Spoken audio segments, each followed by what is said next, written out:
తెలంగాణ ఉద్యమకారుడు BRS senior నాయకులు కూడా దేశమల్ల ఆంజనేయులు మనతో ఉన్నారు. ఆయన అడిగి తెలుసుకునే ప్రయత్నం చేద్దాం. సార్ నమస్తే. నమస్కారం సార్ చెప్పండి సార్, ఎట్లా ఉంది సార్ తెలంగాణ ఉద్యమంలో కూడా మీరు పనిచేశారు, అనేక పోరాటంలో కూడా మీరు ఉన్నారు, తెలంగాణ సాధించి తీసుకొచ్చారు. మరి ఇప్పుడు ఈ రేవంత్ రెడ్డి సర్కార్ పాలన ఈ రెండేళ్లలో ఏ విధంగా అనిపిస్తుంది, ప్రజలు ఏ విధంగా తీసుకుంటున్నారు, దీన్ని ఎట్లా చూడాలి? రెండేళ్లలో ఆయన యొక్క పేదల భూముల మీద కన్నేసిండు తప్ప పేదల సంక్షేమం మీద ఎలాంటి అభివృద్ధికి నోసుకోలేదు. 100% ఆయన మొత్తం ఒకవేళ నిజంగానే ఇంకా ఈ మూడేళ్ళు గిట్ట ఆయన పరిపాలన చేసినట్టుంటే ఉన్న భూములు ఎక్కడ కూడా గైరాన్ భూమి అనేది లేకుండా చేసే తత్వం ఆయనది ఉన్నది. ఆయన చేసేటటువంటి పాలన ఎట్లున్నదంటే ఏ ఒక్క పేదోని కూడా సంక్షేమం పథకాలు వచ్చింది లేదు, పోయింది లేదు. ఏమన్నా ఉంటే వాళ్ళు వాళ్ళ కుటుంబము వాళ్ళ అన్నదమ్ములే బాగా దోసుకునే స్థితిలో పడ్డారు. కాబట్టి అభివృద్ధి పనుల్లో మాత్రం శూన్యమే ఉన్నది. ఇప్పుడు గ్రామాలలో ఎన్నికలు వచ్చినాయి కదా, ఈ ఎన్నికల్లో ప్రజలు బుద్ధి చెప్తారు, కంపల్సరీ నేను చిత్తు ఓడిస్తారు. తెలంగాణ ప్రభుత్వం చేసినటువంటి అభివృద్ధి మీదనే పేద ప్రజలు జీవిస్తున్నారు తప్ప ఆయన చేసినటువంటి పని మాత్రం ఎక్కడ కూడా అభివృద్ధికి లేదు. రైట్ సార్, ఇక్కడ ఎన్నికల మేనిఫెస్టోలో బీసీలకు 42% ఇస్తా అని చెప్పేసి మేనిఫెస్టోలో పెట్టిన ఈ కాంగ్రెస్ పార్టీ అనేకంగా పోరాటం చేసినాము, ఇప్పుడు మా పార్టీ నుంచి కూడా ఇస్తున్నాము అంటే బీజేపీ ప్రభుత్వం దీనికి సయాన్ లేదు అని చెప్పేసి ఇక్కడ 42% మా పార్టీ నుంచి ఇస్తామని చెప్పారు. మరి ఎంతవరకు అది ఇంప్లిమెంట్ అయింది? మళ్ళా తెలంగాణ ఉద్యమం లాగా చూడొచ్చా? నిన్న సాయి ఈశ్వర్ చారీ కూడా చనిపోవడం అనేది జరిగింది, 42% వేయలేడని. మళ్ళీ అలాంటి ఉద్యమం కూడా స్టార్ట్ అవుతుందా ఈ కాంగ్రెస్ గవర్నమెంట్లో? అలాంటి ఉద్యమం కంపల్సరీ అవుతుంది. మళ్ళా కూడా ఉద్యమం స్టార్ట్ చేస్తాం. మేము చేసుకోమే కాకుండా పేద ప్రజలే ఆ యొక్క ఉద్యమాన్ని మళ్ళా కూడా ఊపిరి పోసుకుంటుంది, కంపల్సరీ పెద్ద ఎత్తున లేస్తుంది. ఎందుకంటే ఈ పోయిన భూములన్నీ కూడా మళ్ళీ కూడా బడాబాబుల దగ్గరికి పోతున్నాయి తప్ప పేద ప్రజలకు ఎక్కడ కూడా వర్తించలేదు. ఇంతకుముందు కూడా పేద ప్రజలకు న్యాయం చేస్తా అని చెప్పొచ్చి లాగచర్లలో బేడీ లేచిన చరిత్ర ముఖ్యమంత్రి రేవంత్ రెడ్డిది.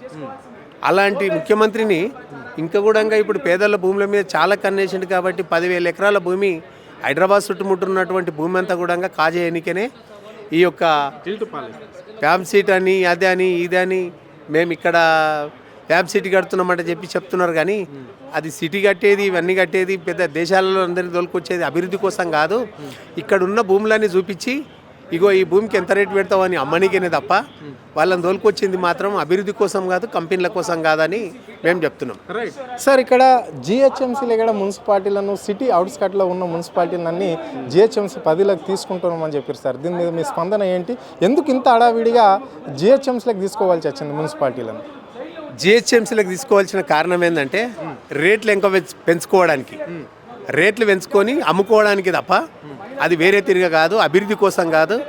పేద ప్రజలు చాలా మాత్రం అక్కడ విలేజ్లలో ఉన్న సర్పంచులు అటువంటి వాళ్ళు కొద్దిగా గొప్ప అక్కడ పేద ప్రజలకు పన్ను తక్కువ కానీ లేకపోతే విలేజ్లల్లో ఏదానికైనా ట్యాక్స్ తక్కువ కానీ ఉండేది. ఇప్పుడు ఎవరైనా ఇల్లు కట్టుకోవాలంటే కట్టలేని పరిస్థితి వస్తుంది, ట్యాక్స్ కట్టలేని పరిస్థితి వస్తుంది. పూర్తిగా పేద ప్రజలు అయితే అసలు ఇది ఎందుకోసం చేస్తున్నారో మాకు అర్థం కాని పరిస్థితి ఉన్నదని గ్రామాలలో తల పట్టుకుంటున్నారు.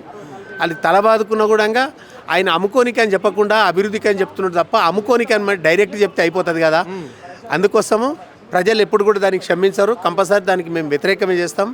గ్రామాలలో ఉన్న ప్రజలు కూడా దానికి వ్యతిరేకంగానే ఉన్నారు. రైట్, ఇంకో విషయానికి వస్తే ఇక్కడ మొన్న జూబ్లీస్ ఎన్నికల్లో నవీన్ యాదవ్ గెలవడంతో ఒక బీసీ బిడ్డకు టికెట్ ఇచ్చి గెలిపించినాం. కాబట్టి ఇక్కడ బీసీ ఉద్యమమే లేదు. ఒకప్పుడు ఉప్పెనలు వేసిన ఉద్యమం ఇప్పుడు నీరు గారిపోయింది అని చెప్పేసి కాంగ్రెస్లో ఉన్న కొంతమంది మేధావులు అంటున్నారు, కాంగ్రెస్ నాయకులు అంటున్నారు. ఇది ఎంతవరకు కరెక్ట్? అందుకే పంచాయతీ ఎన్నికలకు పోయినాము, సర్పంచ్ ఎన్నికల్లో ఎగిరేది కాంగ్రెస్ జెండనే అని చెప్పేసి అంటున్నారు. మరి దీన్ని ఎట్లా చూడాలి? నిజంగానే బీసీ ఉద్యమం ఈ రాష్ట్రంలో లేదా? 100% బీసీ ఉద్యమం ఉన్నది.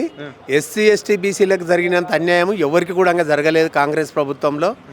ఏమన్యాయం జరిగిందంటే ప్రీజ్ రియంబర్స్మెంట్ అని చెప్పి కేసీఆర్ గారు చాలా చక్కగా ఎక్కడ కూడా ఆ యొక్క 10 ఏళ్లలో ఎలాంటి అవకతవకలు లేకుండా ప్రతి ఒక్కరికి కూడా ప్రీజ్ రియంబర్స్మెంట్ ఇచ్చిండు.